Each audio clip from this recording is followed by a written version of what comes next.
First up, we have Giovanni, who just took off. Giovanni is coming up, and he's from the University of Toronto, our research chair. So please welcome Giovanni Grasselli.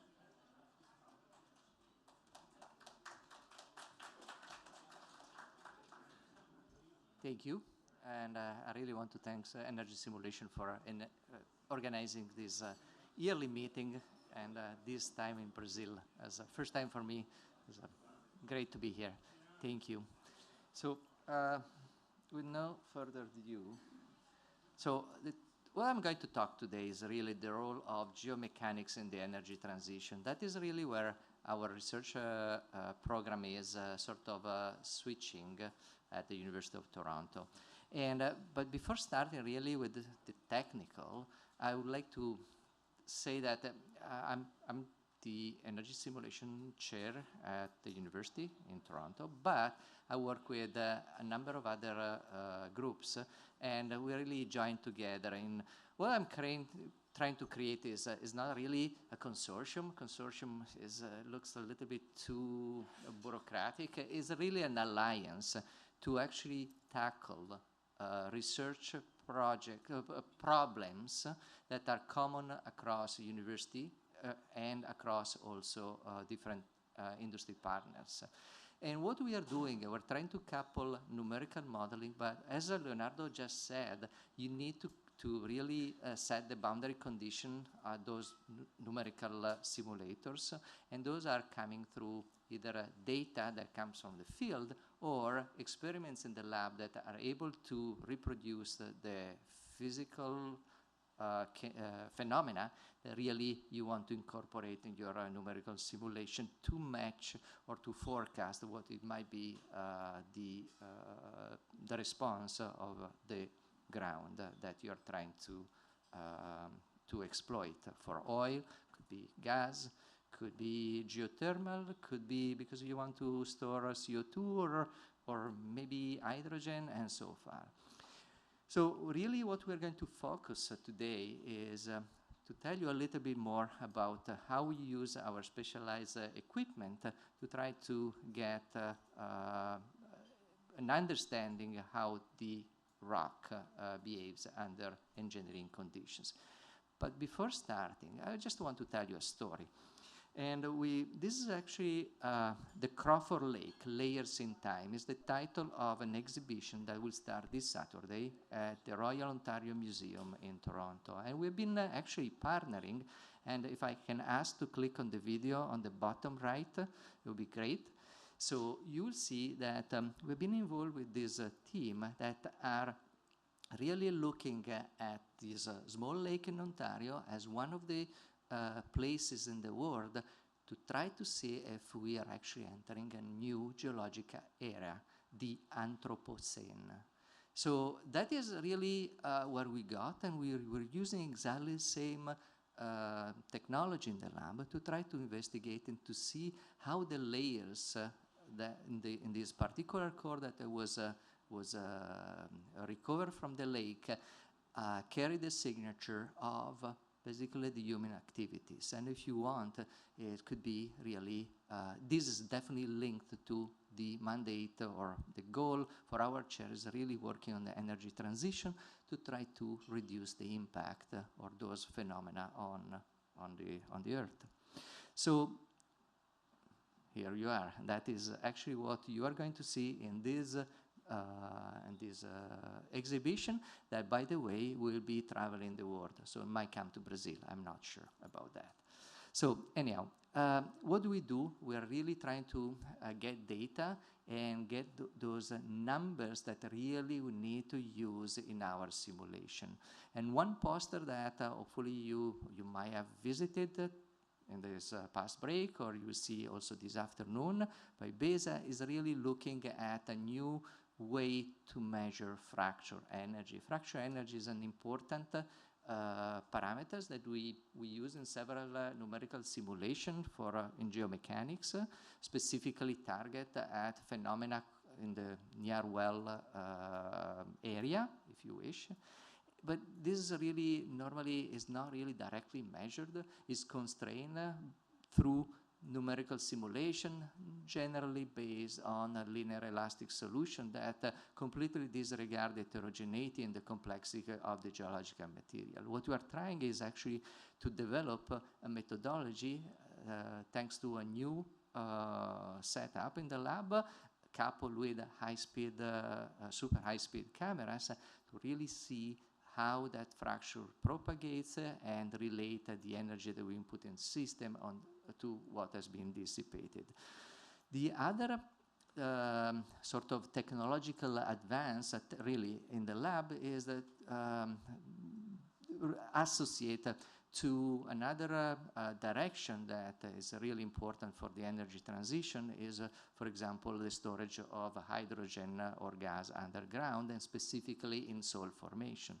To do that, specifically for hydrogen, is important to understand how that material behaves under cyclic loading. But it's not the classic cyclic loading that soil caverns are exposed when they store gas, natural gas, but hydrogen, the use of hydrogen expects this cavern to sustain very rapid change in pressure, because you inject and produce at least once a day, if not multiple times a day, and that basically subject the rock under around the cavern to this rapid cyclic loading that is completely unknown.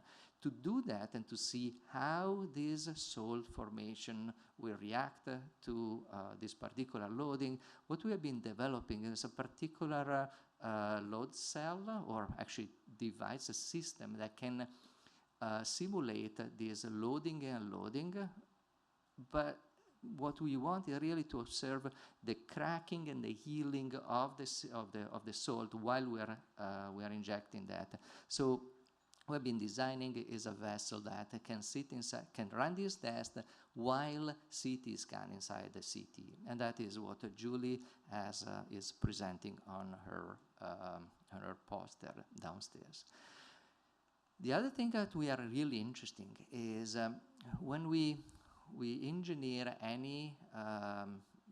anything underground and we disturb the reservoir, we generally might inject fluids, but the fluids are always at different temperature with respect to the host rock, the reservoir, and that different temperature might create problems. And if we're specifically looking at geothermal production, that historically has resulted in seismic activities that is associated with the operation. And when I think about geothermal energy, it comes to me about three, and seismicity induced by or associated with these activities reminds me basically to three big events. One is Bâle in Switzerland, the second is St. Gall in Switzerland, third one in Pohang in South Korea. Pohang was basically the geothermal operation led to a 5.5 earthquake. So all those three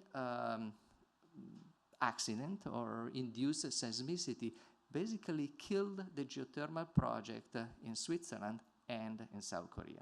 So to understand really what is the results of the activities of the injection and the potential of inducing seismicity, and we just heard of something here, I don't know if it's hot water. So that is important. But because we really don't understand what is the physics behind these results that are really horrible for industry. So what we have been doing, we've been trying to study in the lab what are the conditions where thermal difference or gradient might change basically might change the condition of a potential fault, existing fault, and lead that fault to release energy through seismicity. So what I'm going to present now is just a series of experiments and preliminary results that we've been working over the past year and so, and I'm not going to give any conclusion because it's an ongoing study. But what is, to me, is quite interesting what we have been observing, and I really want to share this information with you. So the first one is really looking at an induced seismicity associated with injection of cold water in a hot reservoir. So this is pretty much what you are doing when you are trying to produce geothermal energy. So, and specifically in the lab, we have a sample with a pre-cut surface that acts as a fault, and we directly inject cold water in the fault. And while we are monitoring the temperature field on the surface of the sample, and we're using DIC, digital image correlation, to see how the strain field and displacement field on the surface will evolve with injection and time. And we also use acoustic emissions to listen at the rock and the fault creeping and eventually failing. And that is the equivalent of your seismometer in the field. Okay, and just to say, it's not an easy test. This is actually the complexity of what you would experience seeing in the lab while we are basically running the experiments. So a lot of cables, a lot of data that we are acquiring, and a lot of cables and pipes and equipment. So the first test I really want briefly to present is actually a 4-cycle injection that was conducted in a granitic fault that is loaded biaxially. So we are really applying the load on both axes with respect to the fault. And that sample was preheated about up to 155 degrees C. And when the heat was equally distributed and we were happy with how it was, we started injecting fluid through a borehole that was actually reaching the center of the fault. So the injection reached about 8 MPa during the first cycle, and at that point triggered basically a seismic event, a slip. And what we saw is that, and we tried these basically 4 cycles. So what it's interesting here is that we do have seismic slips, but in between the seismic slip, we have a sort of what is a seismic creep. So what is the difference? The difference is that the seismic slip is a sudden movement of the fault. It's basically what you would expect in an earthquake, with the release of acoustic emissions. And the aseismic creep is nothing else than a very small, slow movement that is not associated with acoustic emissions. So it means that you cannot really listen at it using these sensors. That means that the fault keeps moving, but you don't realize that unless you actually can measure and see the physical displacement. So, and when you look, is that you can really see also a second aspect that is interesting is that the fact that you have cracks that start developing out of the fault due to this slip and these loading conditions. So the fault is not staying intact, but there's this offset cracks that starts and it propagates. So based on all this data, we were able to inform a numerical model, a finite element, discrete element model, that allows us to not just to capture the kinematic of and the stress distribution of the test, but allows us also to propagate numerically fractures. And if you look at the 2 figures, to the left is the DIC measured. So this DIC, what you see there is actually a strain field measured on the real sample, and on the right you have what FDAM would model using the initial boundary condition they use, and they're similar with definitely the cracks that developed in the model. The other thing is interesting, and you can see this video, it's quite nice, is when the fault really fails, there's a lot of things going on. And it's like an explosion. And these are really a very, very high speed camera that is able to capture actually this dynamic rupture that is happening. And this definitely is associated with seismic activities and the relationship between seismic activities that we observe in the field and those that are measured here in the lab is really center of a poster that you might want to look at downstairs by James. So really interesting results. The second experiment I really would like to talk about is that what if we are just hitting the rock close by a fault? What is this thermal gradient might result in the fault response? And so the second set of experiments that we'll be running is a little bit different.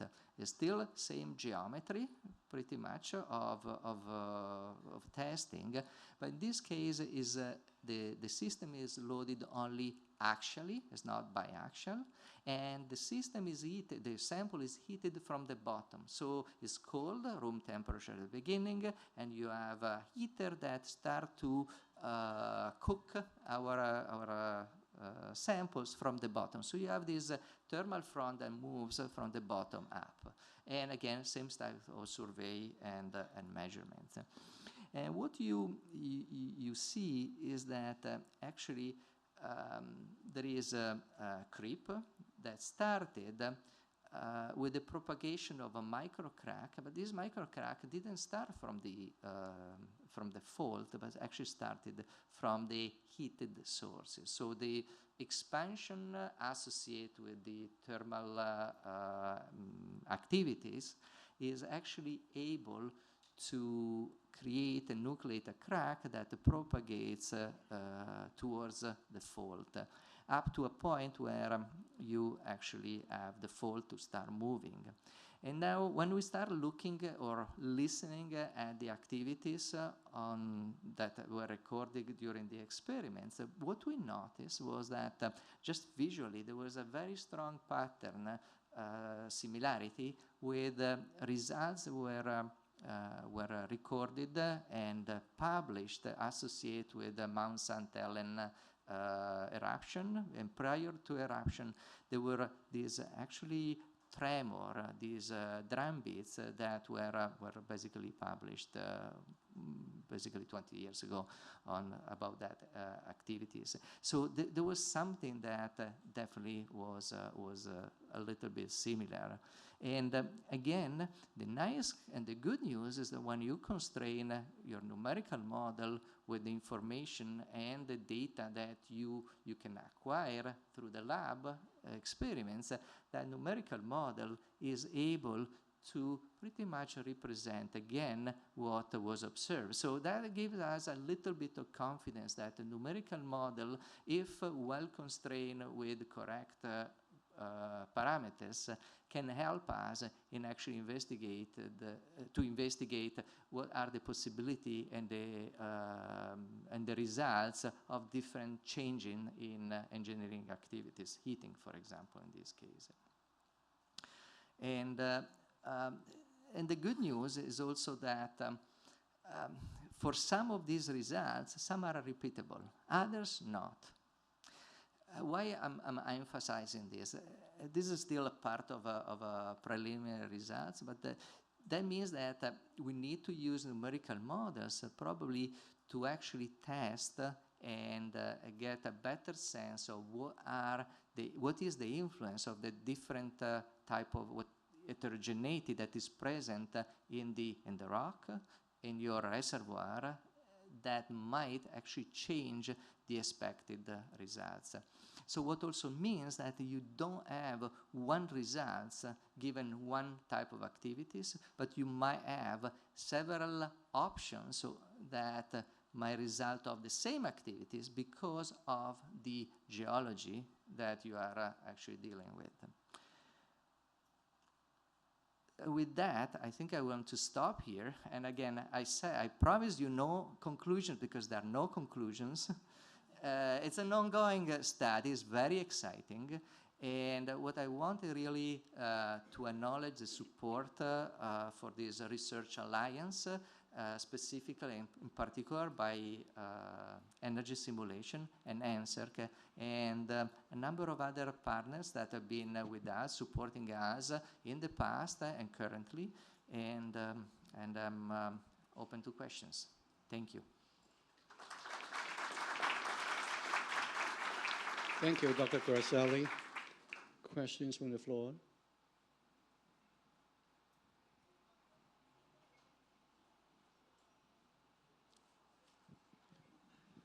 No conclusion, no question. So thank you very much, Giovanni. Excellent work. Very exciting that you found a way to bake your rock from the bottom. For CCS, the concern is cooling. Yes. So would you put ice to cool the system and then find the temperature drop impact on it? We are actually considering that. In Toronto, most likely it's just fine. You do it at No. room temperature. But it would be dry ice. Great, excellent. My second question is about when reservoir is, we have shifted faults or cracks where you have heterogeneity across as well. Yes. So you would see singularity in the stress at the corners of this kind of different material properties across the heterogeneous fault. Yes, and this is actually one of the slides I didn't want to present. No, what I want to stress. I was so excited about all these type of results that I really want to share the preliminary results here. There are many other tests that have been done that are not discussed. Among one is a really nice work where we do have not a flat surface. We have asperities where you do have a stress concentration. The behavior is different. And something that I think we will read on journals soon, but it was 20 minutes. I decided to focus on just a few of those results. I have a question online. Anonymous attendee. I guess I can guess he or she is a geomechanics engineer because the question is, what about the role of pore pressure, that is reducing effective stress? It's not just temperature. Yes, and if you wish, that is a little bit so this is an impervious rock. So we're looking at sort of a dry rock type of conditions where the porous